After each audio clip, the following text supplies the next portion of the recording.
자, 지금까지 아이디와 클래스의 종합형까지 배워봤는데, 이번에는 자식 선택자라는 거에 대해서 또는 하위 선택자라는 거에 대해서 우리가 배워볼 겁니다. 자, 자식 선택과 하위 선택자는 어떻게 틀린지에 대해서 설명을 드릴 건데요. 자, 다시 한번 예제 이미지로 돌아와서 우리가 보면요. 지금 제가 이 디자인을 세 개를요, 빨간색으로 바꿨다고 합시다. 자, 이렇게 빨간색으로 되어 있는 제목이 있는데, 지금 제가 코딩으로 구현을 해놔봤어요. 이거를 한번 브라우저에서 확인해 보면요.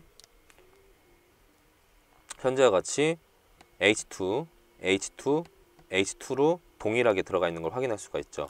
자, 그러면 지금까지 우리가 아이디와 클래스라는 걸 배웠는데, 지금 여기서 보면요, 빨간색으로 되어 있는 H2가 3개예요. 그러면 클래스나 아이디를 어떤 걸 선택할지에 대해서 여러분들이 스스로 이제 생각을 할 수 있습니다. 아, 이거는 우리가 컬러를 하나 만들어 놓고 갖다가 적용하면 되겠구나 라는 이해가 생기겠죠. 자, 그러면 H2한테 레드 컬러를 하나 줄 건데, 자, 제가 여기다가요, 헤딩 컬러라고 해서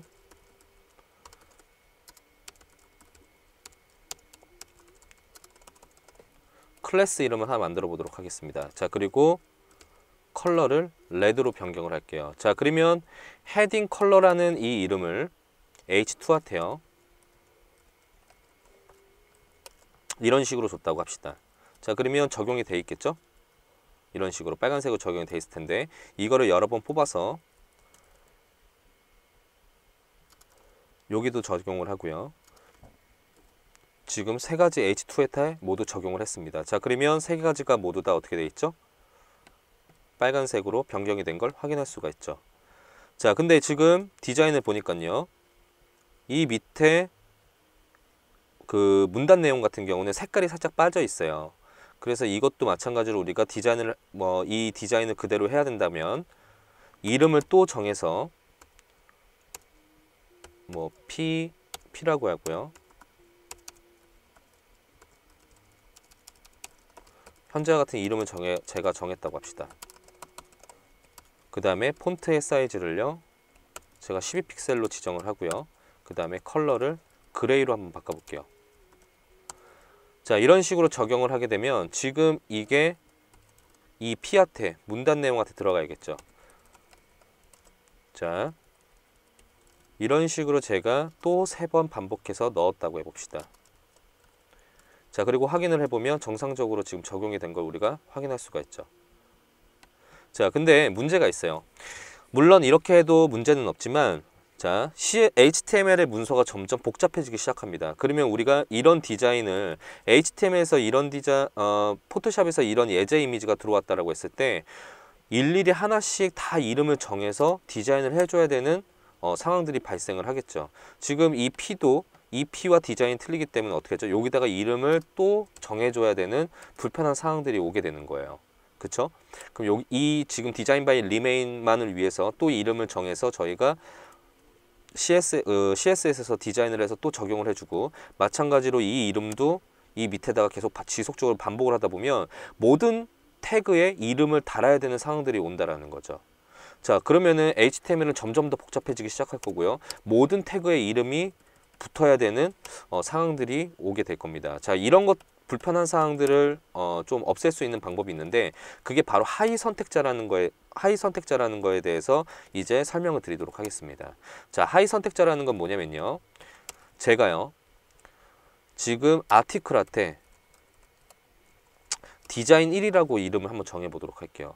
자, 그리고 디자인 1이라는 이름으로 이렇게 클래스명을 적었습니다. 자, 이렇게 이름을 정하고 나서 이 밑에 있는 H2나 P를 잡을 수가 있어요. 어떻게 잡냐면요, 지금 클래스명이 디자인 1이라는 1을 찾아서 그 한 칸 띄고요, 그 안에 있는 H2한테 컬러를 레드로 변경해줘 라고 하고 한번 확인해 보겠습니다.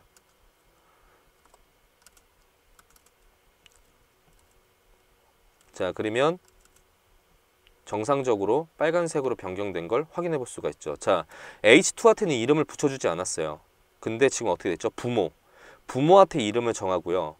부모 밑에 있는, 자, 부모라는 어떤 부모와 자식 관계, 상관관계는 누가 결정한다고 했었죠? 바로 이 종료 태그가 이 H2를 감싸고 있느냐 안 감싸고 있느냐에 따라서 부모와 자식 관계가 성립된다고 제가 말씀드렸고요. 지금 아티클 안에 H2가 있으니까 이 H2의 부모는 누가 되는 거죠? 바로 이 아티클이 되는 겁니다. 그리고 자식은요, 아티클의 자식은 이미지, H2, P, P 이렇게 네 가지의 태그가 아티클의 자식 요소가 되는 거죠. 그래서 부모와 자식 관계의 상관관계는 이 종료 태그가 좌우한다라는 걸 꼭 인지하시고요. 다시 한번 돌아서 이야기를 해보면 제가 디자인 1이라고 이름을 정하고요. 그 다음에 그 안에 있는 자식 요소인 H2한테 컬러를 레드로 준 겁니다. 이거를 붙이게 되면 디자인 하이픈 1H2라는 네이밍이 되기 때문에 한 칸을 띄워주면요. 한 칸을 띄워서 분리를 시켜줘야 되는 거죠. 자, 그러면 디자인 1이라는 클래스명 안에 있는 H2가 되는 거예요.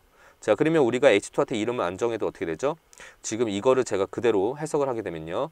아, 지금 클래스명 H1을 찾아서 이 안에 있는, 한 칸 띄웠으니까 안에 있는 자식 요소인 H2한테, 그럼 이 H2가 되는 거겠죠? H2한테 컬러를 레드로 변경해줘 라고 이야기를 한다는 거죠. 자, 그러면 우리가 아티클한테 이름을, 부모한테 이름을 한 번만 기재를 하고요. 지금 이런 식으로 CSS를 작성하게 되면 이 네이밍 안에 있는 H2가 일괄적으로 먹는 거예요. 그리고 확인 한번 해보겠습니다. 자, 그러면 이 아티클 안에 있는 H2가 동일하게 디자인 적용된 걸 확인해 볼 수가 있죠. 자, 이거를 하위 선택자라고 하는데요. 하위 선택자라는 건 말 그대로 이 내가 지정한 하위에 있는 태그를 따로 잡아서 이야기를 할 수가 있는 거예요. 자, 그러면 이번에는요, 제가 P한테 한번 이야기를 해볼게요. 자, 디자인 1이라는 이름 안에 있는 P한테 폰트의 사이즈를 12픽셀로 지정을 하고요. 그 다음에 컬러를 그레이로 변경해줘 라고 이야기를 하면요, 이 P한테는요 지금 어떻게 돼 있죠? 이름을 정하지 않았어요. 그러니까 어떻게 돼 있죠? 지금 이 두 개가 다 이 클래스가 먹게 되는 거죠. 자, 그래서 디자인 1이라는 이름을 찾고 이 안에 한 칸 띄고 이 안에 지금 태그명을 써줬어요. P. 그러면 이 두 개의 P가 되는 거고, 마찬가지로 이 밑에도 동일하게 되는 거겠죠. 자, 그래서 확인을 해보면요, 지금 두 개가 다 정상적으로 적용된 걸 확인해 볼 수가 있습니다. 자, 근데 우리가 포토샵에서 디자인 보니까 지금 이 디자인 바이 리메인 P 그 태그는 이 밑에 있는 것보다 조금 더 글씨가 까마죠. 그러면은 이럴 때는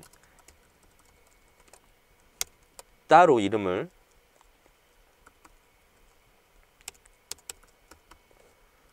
정해줘서, 제가 임의로 이름을 한번 정해 보겠습니다.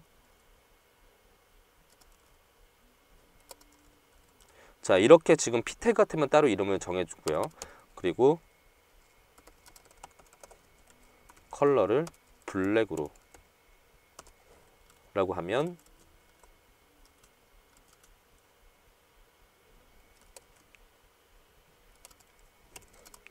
자, 디자인 1 안에 있는 뭐가 되는 거죠? 지금 AHU라는 이름은 컬러를 블랙으로 바꿔줘. 그러면 지금 이 P 태그를 지칭하게 되는 거죠. 자, 그래서 확인을 해보면요, 지금 어떻게 돼 있죠?